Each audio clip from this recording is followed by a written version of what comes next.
bonjour, de retour donc au Forum de l'orientation 2018 avec Emmanuel Doudot, Bonjour. responsable de la Fab Lab de Blois. Donc je vais laisser nos jeunes journalistes prendre la relève. Tout d'abord, merci, bonjour et merci de bien vouloir répondre à nos questions. Bonjour. Pourriez-vous, s'il vous plaît, dire en quoi consiste exactement votre métier ? Alors, mon métier actuellement, je suis Fab Manager en l'occurrence, et j'anime en fait les permanences au niveau du Fab Lab. Donc le Fab Lab, c'est une association où on fait en gros du partage de machines, du partage de connaissances. Le but, c'est que les gens puissent s'approprier l'utilisation de machines qu'on a au Fab Lab. Donc par exemple des imprimantes 3D, des découpeuses, une découpeuse laser, une découpeuse vinyle.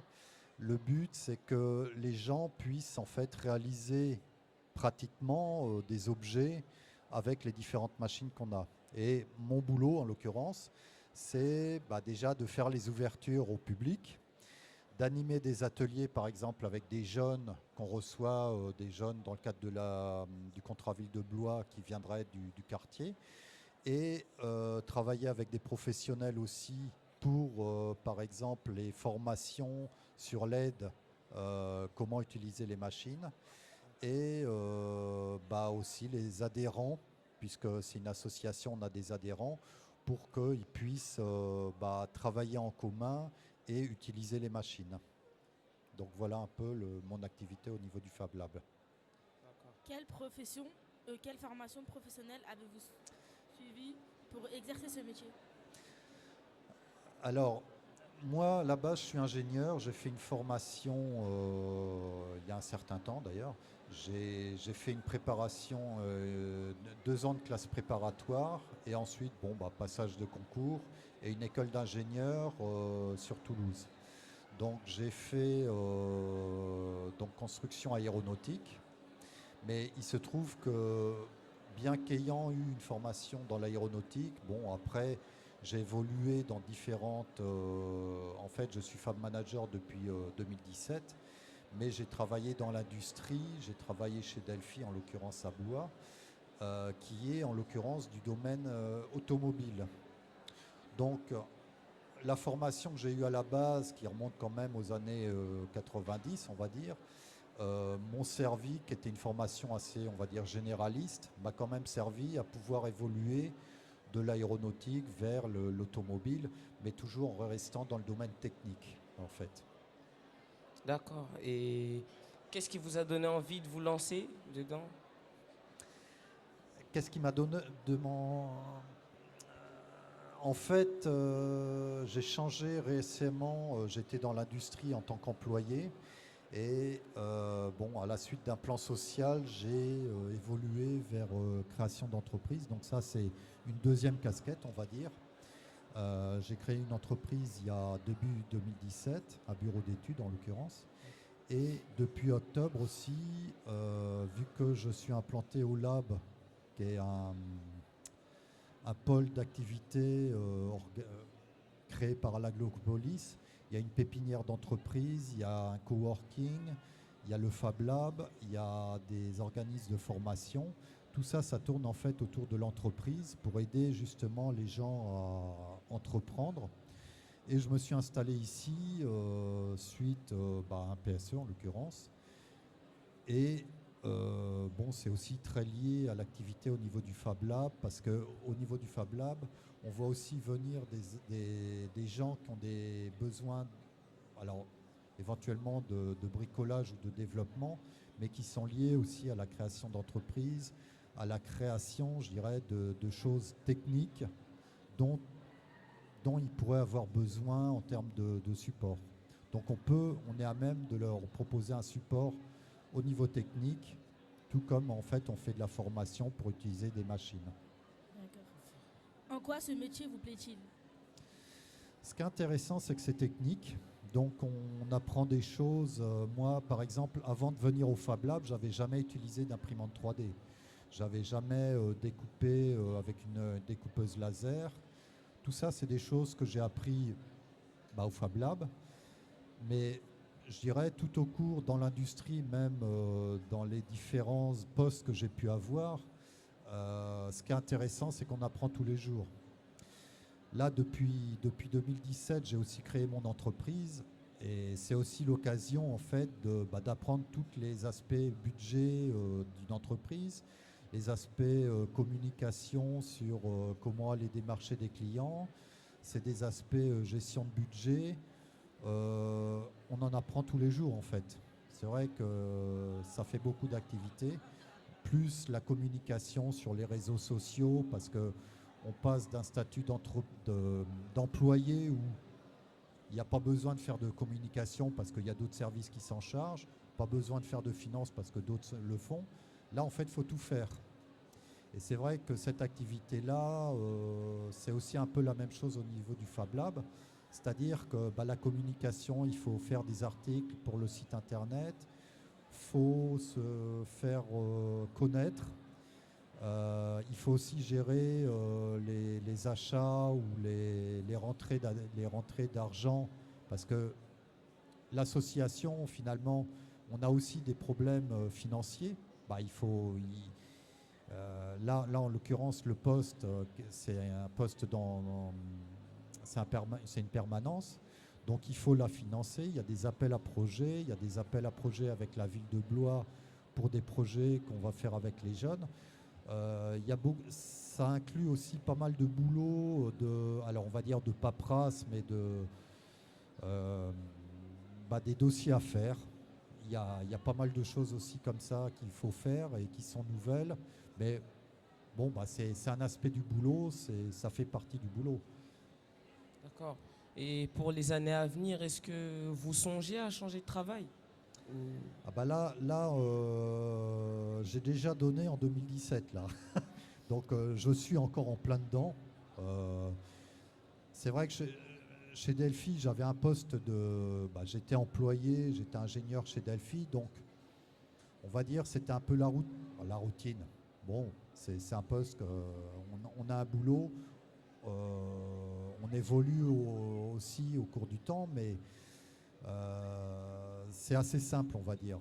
Là, la création d'entreprise, le fait de travailler dans un Fab Lab, oui, c'est un bouleversement. Là, j'ai changé totalement d'activité. Là. Donc, oui, je ne cherche pas forcément à continuer de changer. Je suis en plein dedans, en fait. Donc là, c'est recherche de clients, par exemple. C'est recherche de partenariat avec les institutions, avec les différentes écoles. Donc, c'est intéressant d'être ici parce que on arrive à se faire connaître des établissements avec lesquels on peut travailler pour faire des ateliers avec des élèves, comme on a fait par exemple cette semaine avec une classe de filles qui est venue et on leur a montré en fait, on a fait un atelier de réalisation pratique, donc numérique et réalisation sur machine de photophore. Si ça a pu les encourager justement à se dire, tiens, oui, finalement, la technique, c'est intéressant, ça peut les encourager, ça peut encourager des vocations, on va dire, pour des jeunes filles d'aller dans le domaine technique. Donc c'est très bien. Ça fait partie aussi de du contrat, on va dire, social avec les financeurs et les institutions qui nous financent, d'aider et puis d'inciter les jeunes à aller vers les domaines techniques, de faire des études. Parce que les études, on ne va pas le répéter assez, mais c'est très important. Moi, j'ai fait des études d'ingénieur, mais à mes enfants et à tous les jeunes que je rencontre, je leur dis, faites des études, c'est un investissement pour l'avenir. Si vous avez... moi, mes enfants, ils ont la possibilité d'en faire. Il faut y aller, quoi. Il ne faut pas se dire, je vais aller sur le marché du travail, les études... il faut faire des études, quoi. Ça, c'est clair. Quel est le salaire moyen pour cette profession? Alors aujourd'hui, dans cette profession, suivant les casquettes, là j'ai créé mon entreprise et honnêtement, je ne me verse pas encore de salaire. Je cherche du financement et j'en suis pas encore là, on va dire. J'espère que ça va venir rapidement. Hein. Quand j'étais chez Delphi, en tant que cadre ingénieur, j'avais un bon salaire. Et pour en revenir aux études, en France, c'est vrai que dans l'industrie, un peu partout, les études qu'on a fait, le type de diplôme va dire bah, vous avez tel salaire. Hein, c'est encore comme ça. D'où l'intérêt d'avoir fait des études, d'où l'intérêt d'avoir un diplôme d'ingénieur.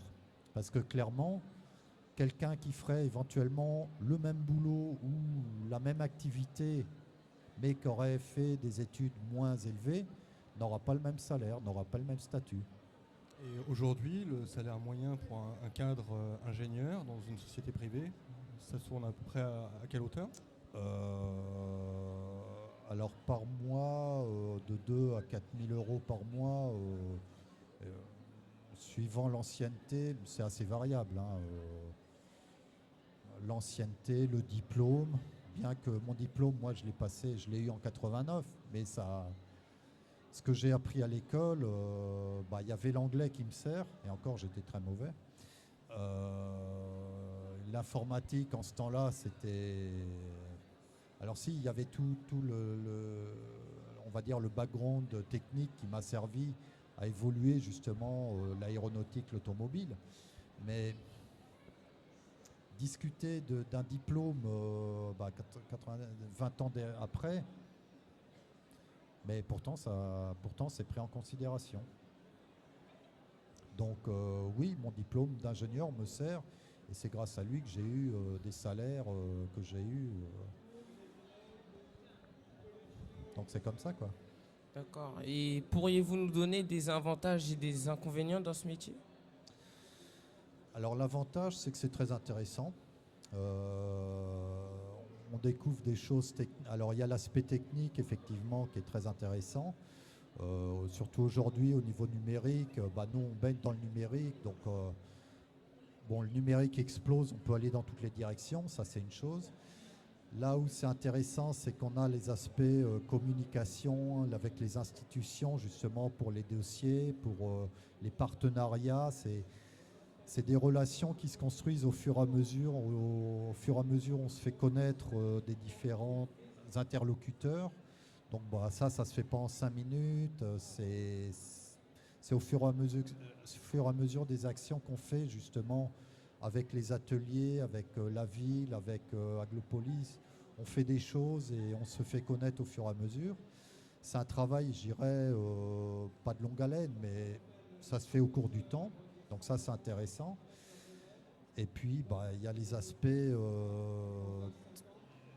communication, financier. On touche à tout, en fait. Et surtout, dans le cas de création d'entreprise, là, il faut tout gérer, en fait. Parce que l'entreprise que j'ai créée aussi, je suis tout seul, donc en gros, il faut tout faire. Voilà. Que conseillez-vous aux générations futures? Faire des études, hein, ça j'ai dit, voilà. Je crois que le message est passé. Oui, faire des études, parce que même si ce qu'on apprend aujourd'hui ne sera peut-être pas forcément utile par la suite, c'est un investissement qui est payant. Clairement, même si des fois c'est vrai, moi je vois, j'ai des enfants et le bac, tout ça, faire réapprendre, et c'est vrai qu'après quand on rentre dans les études supérieures, ça devient beaucoup plus intéressant aussi, clairement, parce que on choisit plus le domaine, donc on s'oriente vers des domaines, le technique ou vers les arts, vers le commerce, tout ça, c'est moins contraignant effectivement qu'avant le bac, on va dire. Donc ça, oui, faire des études et puis faire des choses qui nous intéressent, clairement.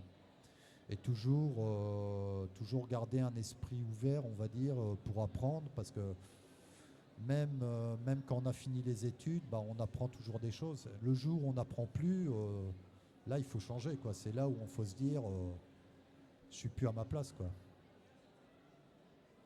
D'accord. Merci d'avoir répondu à nos questions. Au revoir. Au revoir. Merci. Merci à vous. Au revoir.